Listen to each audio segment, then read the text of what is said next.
Hello friend, देखिए ये है ब्रजदंती का प्लांट जिसे कि झिंटी प्लांट भी कहते हैं। बंगाल में इसे झिंटी कहते हैं। ऐसे फ्रेंड मेरे पास ये 3-4 साल से था फ्रेंड, लेकिन मुझे इसका नाम नहीं पता था। सिर्फ फ्लावरिंग होती थी, फ्लावरिंग दिखती थी, अच्छा लगता था, लेकिन मुझे इसका नाम नहीं पता था। पिछले साल ही मुझे पता चला कि इसका नाम ब्रजदंती है। आपको ध्यान होगा फ्रेंड कि ब्रजदंती का प्लांट कितना औषधि युक्त प्लांट होता है हमारे दांतों के लिए। अगर हमारे दांत में अगर दर्द है तो इसकी स्टीम से दातुन करने से हमारे दांत का दर्द ख़त्म हो जाता है। फ्रेंड इतने साल से मेरे गार्डन में था, लेकिन इसकी जानकारी ही मुझे नहीं थी। क्या मन हुआ फ्रेंड, पिछले साल में जब यूट्यूब में सर्च की तो मुझे पता चला कि इतना बढ़िया प्लांट मेरे पास है और इसकी जानकारी ही मुझे नहीं है। इसकी मेडिसिनल प्रॉपर्टी के साथ साथ फ्रेंड इसमें फ्लावरिंग भी होती है, इसलिए इस प्लांट को अपने गार्डन में ज़रूर ऐड कीजिएगा। लेकिन फ्रेंड यह हमें हर बार फ्लावरिंग नहीं करता है। इसका फ्लावरिंग करने का समय फ्रेंड अक्टूबर से लेकर के दिसंबर तक ही होता है। इस समय यह हेवी मात्रा में फ्लावरिंग करता है और कलियाँ तो इतनी बन जाती है फ्रेंड कि रह के यह फ्लावरिंग करते ही रहता है। इसके फ्लावर में मंद मंद खुशबू होती है और दिखने में रजनीगंधा के प्लांट के जैसा ही फ्लावर के जैसा ही यह लगता है। और देखिए वाइट कलर देखने में कितना खूबसूरत लगता है। ऐसे तो कहते हैं इसके और पिंक और रेड कलर भी होता है फ्रेंड, लेकिन मैं ना देखी हूँ और नहीं जानती हूँ, सिर्फ मेरे पास वाइट कलर ही है।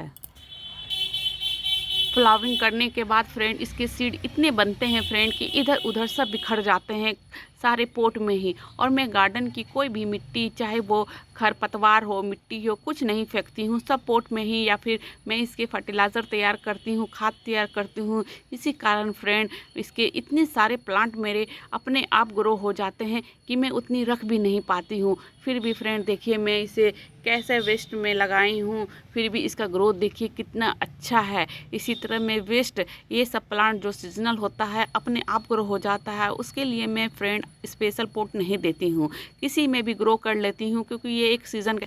ऐसे तो फ्रेंड ये परमानेंट प्लांट होता है, लेकिन मैं हमेशा एक सीज़न ख़त्म होने के बाद इसे हटा ही देती हूँ।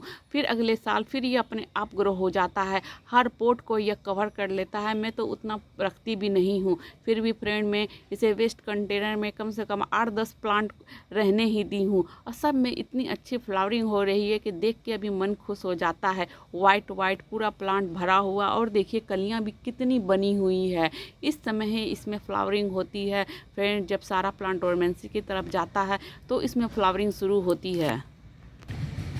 यह रफ एंड टफ प्लांट होता है, यह बिना केयरिंग का, बिना फर्टिलाइज़र का, बिना किसी विशेष देखभाल का आसानी से चल जाता है।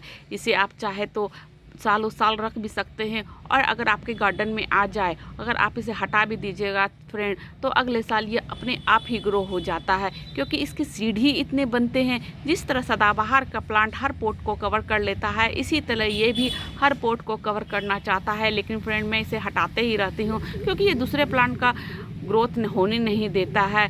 इसीलिए फ्रेंड इसे आप छोटे से छोटे पोट में भी लगा सकते हैं, या फिर बड़े पोट भी दे सकते हैं। मैं तो हमेशा ही वेस्ट चीज़ में ही इसे लगाती हूँ। इसके लिए फ्रेंड कम से कम 1-2 घंटे की धूप तो ज़रूरी है, और ये कम फर्टिलाइज़र में, या मैं इसे तो फर्टिलाइज़र देती भी नहीं हूँ, यह ऐसे ही इतना अच्छी फ्लावरिंग कर रहा है। अभी इतनी अच्छी फ्लावरिंग हो रही है फ्रेंड कि मेरे गार्डन में 8-10 प्लांट है, सब में ही फ्लावरिंग हो रही है, और देख के तो मन ही खुश हो जाता है।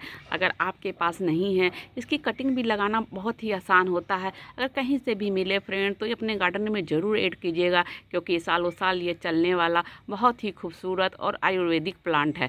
Thanks for watching, happy gardening, bye bye.